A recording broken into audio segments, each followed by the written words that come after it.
Hi, my name is Tessa Bomarito, and the show that I chose to do my presentation on is Cabaret. Cabaret was made in 1966, and the basic synopsis is that it takes place from 1929 to 1933, with an aspiring American writer, Clifford Bradshaw, moving to a boarding house in Berlin in pursuit of inspiration. The first night there, he goes to the eccentric and fun Kit Kat Club, ran by the gender-bending master of ceremonies, where he meets Sally Bowles, who is very ambitious, very flavorful singer. She is spontaneous and fun and very attention-seeking, and together they form a fantastical romance, with her moving in very quickly after they meet. At the beginning of the show, Clifford meets a man named Ernst, and after the Kit Kat Club, he asks him to collect something for him in Paris, and Clifford knows that it will be something to do with smuggling, but he agrees anyways.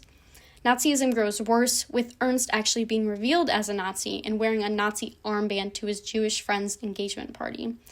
The fiancés fear they may be further harmed and end up splitting for safety when a brick is thrown through one of their windows. The collection that Clifford did was also for the Nazis, unbeknownst to him, and he refuses the money for it. Sally is revealed to be pregnant, and Clifford wants to flee to America to avoid the worsening Nazi Germany. Sally doesn't want to give up her fun and sexy club lifestyle, so she aborts the baby.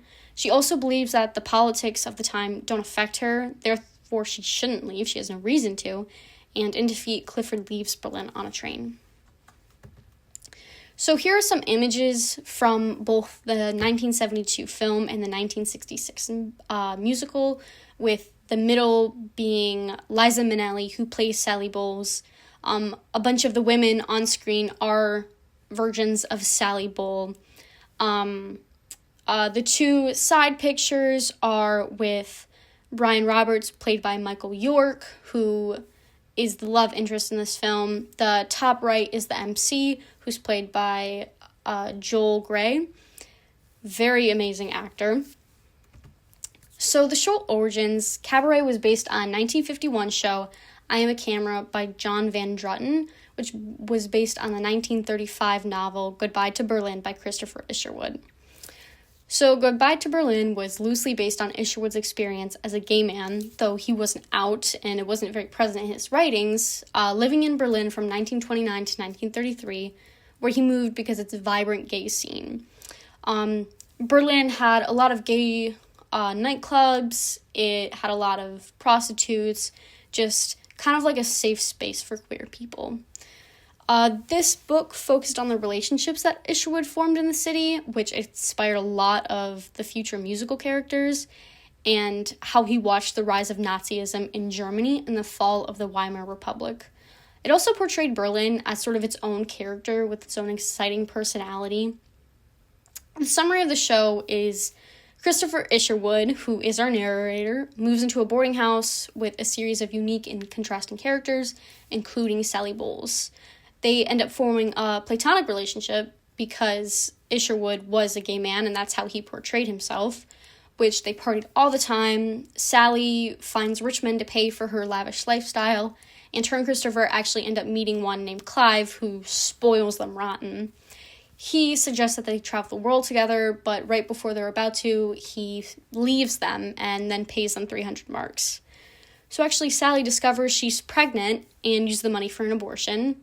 Christopher ends up leaving Sally to go live on an island, but comes back, and it's very apparent that things are different between them. They agree that they've outgrown each other.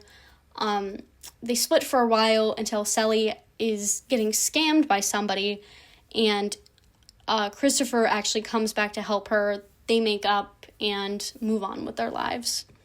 I Am a Camera opened on November 28th, 1951 at the Empire Theater in New York City.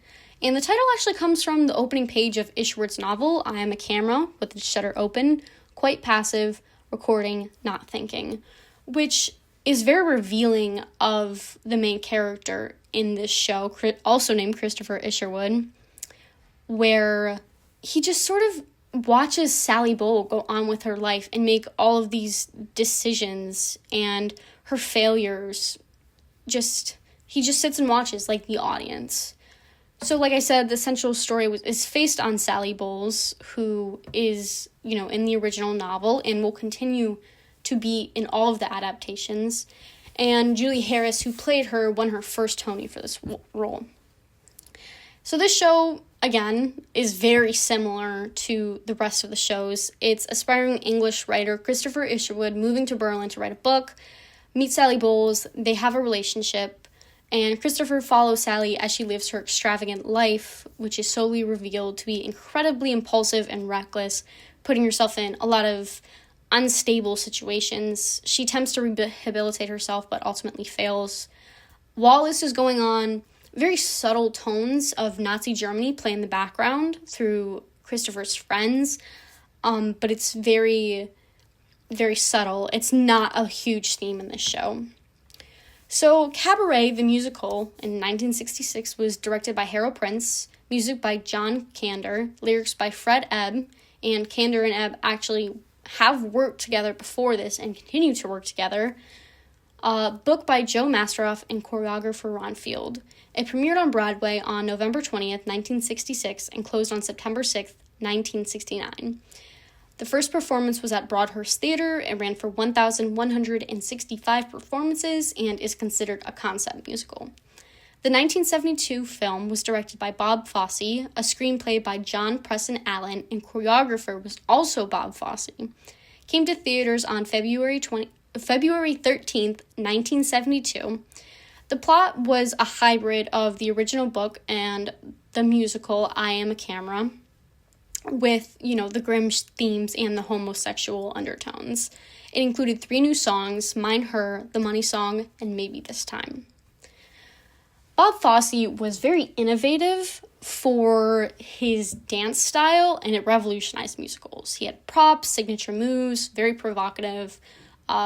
He was actually the one who made jazz hands so popular. His work in Cabaret was very imaginative and placed a focus on adult themes. He directed All That Jazz and Sweet Charity and was the first person to win an Emmy, an Oscar, and a Tony in the same year. Harold Prince was known for producing Fiddler on the Roof and West Side Story. He won 21 Tony Awards. He directed Phantom of the Opera, Sweeney Todd, and Evita, and was kind of one of the first creators of the concept musical, with Cabaret being his first sort of work with it, but he didn't really perfect it until his own show, The Company. And then Ron Field, he started dancing very young age, performed on Gentlemen Prefer Blondes, which is very famous because of Marilyn Monroe. He won his first Tony Award for choreography in Cabaret, and he went on to choreograph a bunch of more things like New York, Applause, and the 1986 Olympics. So here's a little clip I have of the performance, The Money Song, with Sally Bowles and the Master of Ceremonies. Money. Money makes the world go around, the world go around, the world go around. Money makes the world go around, it makes the world go round. A mark, a yen, a buck or a pound, a mark, a yen, a buck or a pound is all that makes the world go around. The clinking, clanking sound that makes the world go round. Money, money, money, money, money, money, money, money, money, money, money, money, money. If you happen to be rich and you feel like a nice entertainment, you can pay for gay escapades. If you happen to be rich and alone and you need a companion, you can ring ting-a-ling for some mate. If you happen to be rich and you find you are left by your lover and you moan and you groan quite a lot, you can take it on the chin, call a cab and begin to recover on your 14-carat yacht. What? Money makes the world go round, the world go round, the world go round. Money makes us go round, and that we both are sure on being poor. Money, money, money, money, money, money, money, money, money, money, money, money.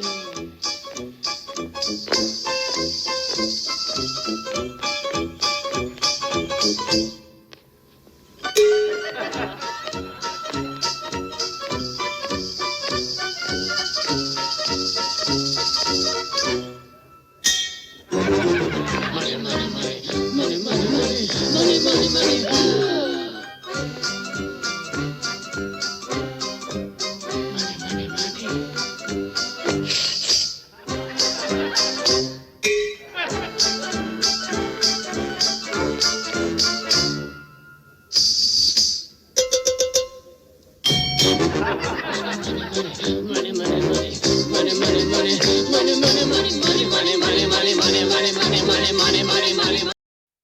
The set design of the 1966 stage show was done by Boris Aronson, and the 1972 film was created by Herbert Strabel. Both designers were born in Eastern Europe and worked in Berlin on German productions. The stage design was unique due to the trapezoid mirror hung from the rafters that reflected the audience faces back to themselves. This was so unique because it forced the audience to confront their own feelings about the show's political and moral themes. The film and the musical were both very drab, with very grim lighting and coloring to accentuate the failing and ugly world. So here are some sketches by Boris Aronson. This was for the show. Very drab, very colorless. I just think this was really cool to see. So for the cast highlights, we have Liza Minnelli, Joel Grey, and Michael York as the people who kind of benefited most from this show. Liza Minnelli had previously been successful, winning Tony in 1966 for Flora and the Red Menace and an Oscar nomination for Esther Cuckoo, along with a lot of other awards. She was actually a Nepo baby, with Judy Garland being her mother, which, if you don't know, she was Dorothy in the original Wizard of Oz and played a bunch of other shows. Cabaret was her most iconic role, though, winning her an Academy Award, BAFTA, and Golden Globe, and she continued on to work and won EGOT status. Joel Grey was actually in both the musical and the film. He won a Tony for the musical and an Academy Award, Golden Globe, and BAFTA for the film. He previously had won a Tony for another role and continued to win more after that. He performed in Chicago, the Broadway version, Wicked as the Wizard of Oz, and Tick, Tick, Boom in 2021. Michael York hasn't had a huge career. He had previous works in TV, but Cabaret had made him more widely known and leveled up his career. He continued to Broadway and made a career in miscellaneous roles, including voice acting. And if you've watched Gilmore Girls, he was a professor in that. He was a love interest for Paris Geller, which I think was a very fun fact to learn. And he's also won 2 Emmys. For the cultural and political significance, Cabaret was and is so groundbreaking because of its depictions of homosexuality and Nazism in a time where these themes were taboo. The musical came out 3 years after the Stonewall riots, which, if you don't know, is a protest from gay people because the police were trying to shut down a gay bar, and this was really the first time that gay people had actually stood up to the police, and it really cemented queer identity in America, and it actually had the first ever Pride Parade come a year after it. This show was very risky for the 60s. It was provocative and confrontational, which was something that Harold Prince made sure to integrate into it. It stood out because it was the first time a musical displayed adult themes. They were usually family-friendly, they had comical romances, like The Sound of Music, it did deal with Nazism, but it was still pretty family-friendly. It displayed America's thoughts on homosexuality over the years. In Cabaret 1966, the main character was straight. In the film, he was bisexual. And in the 1996 revival, he was gay, like the original Christopher Isherwood. This play is about morality and activism that brings on uncomfortable self-reflection. Now, will the audience be like Sally Bowles, who is willfully ignorant and therefore complicit in the harm of others? Or are they like Clifford and Brian, who outwardly call out the immorality of the fascist regime? It reflects on politics over the years of finding a scapegoat to make politicians look better. Now, this is with Nazism, this is with 2001 in America, with terrorism. I mean, it's even relevant today with, some politicians trying to harm trans people and queer people and sort of fear-mongering with them. So some interesting facts that I found out about this play was Julie Andrews, who we've talked about in class, known for The Sound of Music, Cinderella, and Princess Diaries as the Queen of Genovia, if you know, you know. She was offered the role of Sally Bowles in the original musical, but her manager turned it down because of the character's immorality. In the 1972 film, it was given an X rating in Britain and was widely disliked there, but it was given a PG rating in America. It was the 6th highest grossing film of the year in America and won 8 Academy Awards.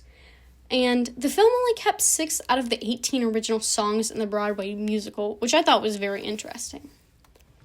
Thank you so much for listening to me. I really hope you enjoyed this, and I highly suggest watching the movie. It was a very fun watch.